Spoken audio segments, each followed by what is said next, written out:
Today, we investigate a strange phenomenon that happened during the very first year that A New Hope, hereafter referred to as Star Wars, existed. From the time that the movie was released until very nearly a full year later, the cantina scene was completely omitted from marketing and merchandise of all kinds. Moviegoers raved about it. Kids on the playground talked endlessly about its bizarre and mysterious aliens. And yet, as the movie became the biggest thing in the world and the scene became ingrained in the public culture, we couldn't get photos of it anywhere to save our lives. Note that the Marvel comic does not fall into these parameters because issue 2 actually came out before the movie did. Several years ago, as I was first starting to organize this project, a short article appeared on the official site in July of 2009 entitled Cantina Cover-Up, Investigating a Mos Eisley Mystery, written by Pete Vilmer. It gave a few examples and one helpful quote that we will look at, but barely scratched the surface of the issue, and then quickly disappeared altogether. After years of finding more and more examples illustrating the problem, I felt that it was time for a more comprehensive, and as close to chronological as possible, study. Let's look at the many examples first, and then discuss a couple of reasons explaining why it was that the cantina disappeared. From a set of 64 numbered stills issued by 20th Century Fox for publication and promotion of the film, only one had anything to do with the cantina at all, and it was this one, K-42. And as you can see, no one else but the main characters are even visible, and the background is completely blurry. We will refer to this still as Han's Table, and you will be hearing about it again as we go along. A set of 16 lobby cards was also issued, as well as a large 20-page program book that could be purchased in some theaters. Both contained zero cantina content whatsoever. The soundtrack album opens to show photos from the film, but, you guessed it, no cantina anywhere, other than the Cantina Band song, of course. The much-beloved Story of Star Wars album has no problem giving us a shortened audio version of the scene, but there isn't a single photo of it to be found in the accompanying book. The Star Wars novelization includes a section of color pages with photos from the film, amazingly none showing the cantina. The very week Star Wars was released, Time declared it the year's best film in a feature story with several pictures, but no cantina.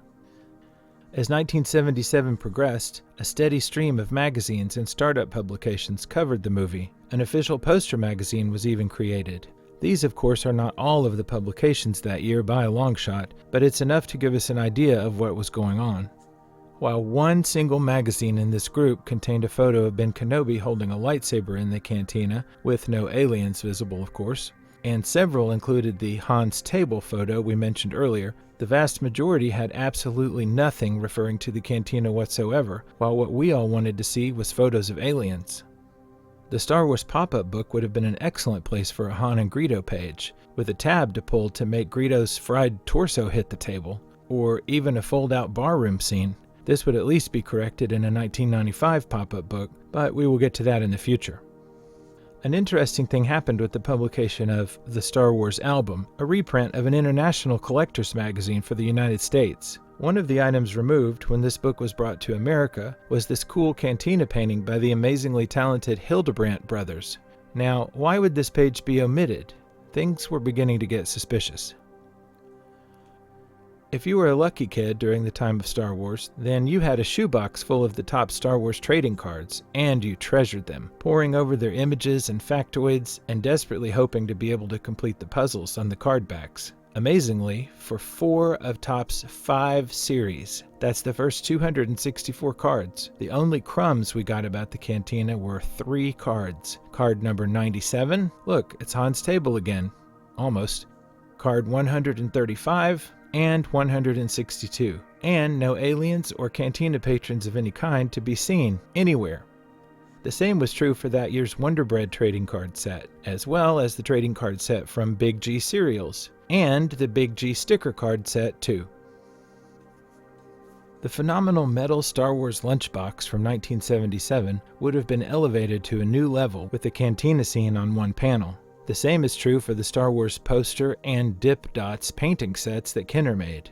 Everyone knows that Kenner's initial Star Wars output consisted of only paper items, but the first couple of series of jigsaw puzzles would have benefited greatly from a cantina scene. And what about the Star Wars school supplies? The dozens and dozens of greeting and birthday cards. Not one single cantina scene, or alien for that matter.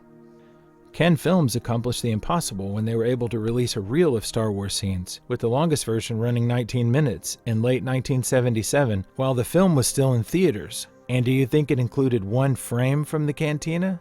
Nope. The first Star Wars calendar was issued late that year. How about one page in 12 months showing us the cantina? Negative. We could go on all day, but I think by this time you probably get the point that the cantina was purposefully excluded. So why was this? I think that there are two reasons. Number one, if you've watched the series up to this point, you know that George Lucas was less than thrilled with the way that the scene turned out, especially when it came to the Elstree aliens, prompting him to add more with the extra shots filmed at Dovington's. When the film became a huge hit, he may have relaxed his opinion a little bit going forward, but it was the approved content, meaning the Dovington's aliens photos, that were put out for the public most every time. It's as if, apart from the sequence's necessary moments of Greedo and the fight with Walrus Man, he really wasn't all that sure about the rest of it. Secondly, and much more important from a legal perspective, is this. If you've watched this series up to this point, then you also know that Rick Baker brought 6 pre-made masks from home to bolster the ranks of the masks that he and his crew had turned out. He intended these to be background aliens, and was pretty surprised when, for a couple of them, this wasn't the case at all. At some point, someone realized this caused ownership issues, and therefore legal problems, by the time of the film's release, if not before. As proof, here are 3 examples that illustrate this. In the 2009 article mentioned at the beginning of this video, the author Pete Vilmur spoke with Charles Lippincott, who was Vice President of Marketing and Merchandising for the early years of Lucasfilm. Lippincott is a very important figure in Star Wars history who is sadly mostly unsung. He reinvented film marketing in a new way by taking it directly to the fans, and famously promoted Star Wars at comic conventions a year before the film even came out. It was Lippincott that encouraged Lucas to expand his new brand to comics, television, and beyond, heading up the first Star Wars fan club himself. He was one of the founding pillars of the Star Wars films, said Lucas when Lippincott died in 2020. He was the first person to both develop Star Wars licensing and engage with the fans. When Pete Vilmur asked Lippincott about the withholding of Cantina-related photos and items in early Star Wars marketing, Lippincott reinforced, carefully, that there were, quote, questions surrounding the merchandising of Baker's existing masks. Secondly, in the excellent 2015 book, Star Wars, the Original Topps Trading Card Series, Volume 1, author Gary Girani, a writer for Topps since their very first Star Wars card series, mentions how the Cantina's alien patrons were held back from licensees at first, and were kept under wraps. Any image from the Cantina was considered gold to Star Wars licensees, as Lucas and company kept the lid on photos from this scene for an excruciatingly long time. Thirdly, and the best example of all, is the Bill Selby Cantina poster, which was being created while all of these legal problems were going on. You have probably seen this iconic poster somewhere before. It was sold in magazines such as Famous Monsters, and even ended up being a cover for them later on. Interestingly, when getting the poster's artwork approved by Lucasfilm, Selby initially wanted to include some entirely different aliens, and was actually told to remove some of them and replace them with different ones. Luckily for us, the artist saved his original artwork, so we can play a quick game of Spot the Differences. Selby was forced to remove 4 aliens. First, Lak Sivrak got the axe, and was replaced with Zutmore. Well, the Force Ghost of Zutmore, from the Holiday Special, which shows you the time period we are talking about. Next, Trinto Duaba had to go, to be replaced with a Godel. Then, Bom Vimden, who was replaced with Mayo. And finally, Labria, who was double replaced with Him Dazon and Walrus Man. So, if you're following along at home, the removed aliens were Lak Sivrak, Trinto Duaba, Bom Vimden, and Labria. When asked why he was forced to alter his artwork, Selby said that it had something to do with a licensing snafu caused by Rick Baker supplying some of his own masks.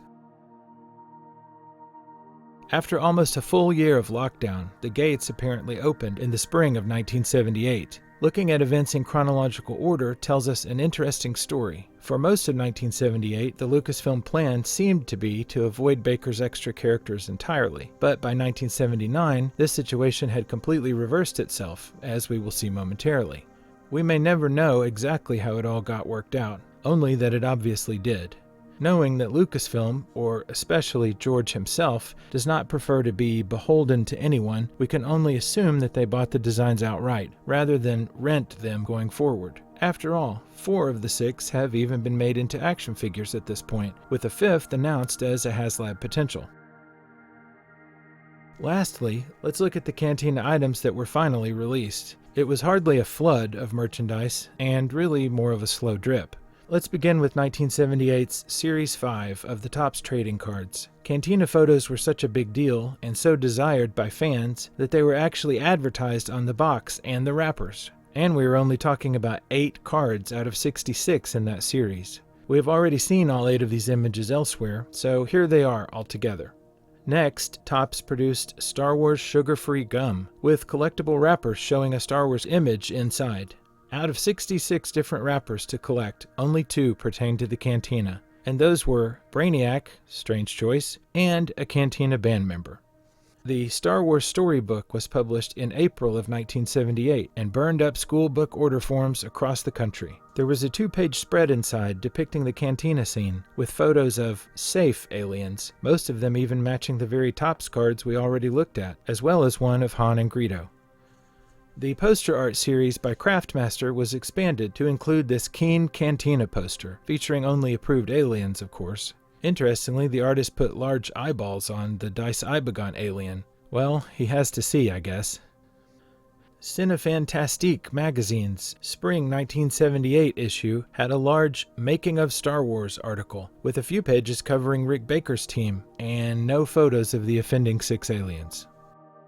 There was a surprise final cartridge released for the Star Wars movie viewer called Danger at the Cantina, which condensed the entire scene into a 45-second or so loop that the user could crank forwards or backwards. It's difficult to estimate the exact release date for this cartridge, but if it helps, 3 of the offending Rick Baker aliens are seen.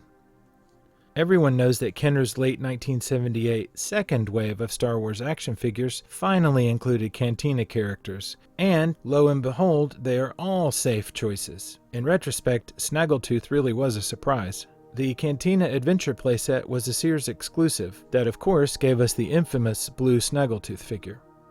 The Star Wars Poster Monthly magazine had its very first Cantina content in September of 1978 with issue 12, which featured the Duros on the cover, and inside Han and Greedo and the Cantina band.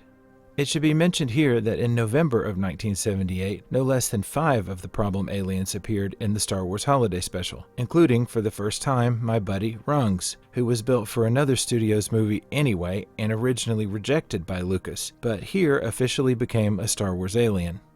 Series 4, the final series of Kenner jigsaw puzzles, arrived in 1979 and gave us a very difficult-to-do 500-piece Cantina band puzzle. In January 1979, note the date, Star Wars Poster Monthly issue 16 published another Cantina page with, for the first time, Labria, as well as Greedo, Veltapern Travag's table, and Gorindin? Well, he was outside the Cantina anyway. Close enough. In March of 1979, Poster Monthly number 18, apparently now thrilled the legal issues were obviously over, gave us both Labria and Bomb Venden on the cover, which meant they were the featured poster too. How far they had come. And speaking of that, it would be another year or slightly more before fans would ever get to see the Cantina scene in their own homes, when Ken Films made up for their previous mistake and released a sequel to their Star Wars Super 8 reel, this time containing both the Cantina scene as well as an edited Death Star trench run. In closing, one thing that's bothered me all these years is this. If all of the legal issues with the masks were resolved by 1979, why then did George Lucas bother to replace the 2 Wolfmen for the special edition years later? After all, if he was displeased with the scene as a whole, why didn't he change more things, or anything else? In my opinion, knowing what we know, the answer is spite. There have been some famous examples of Lucas's grudges over the years, and I think the irritations connected with this issue stayed with him for a long time. It's just my personal opinion, but I think that when he finally had the ability to do so, he took the opportunity to wipe them out. Well, almost. Next time, a history of Cantina playsets from the very beginning in 1978 until, right this very minute, something new has been added. All this and more in Chapter 8. Thanks for watching.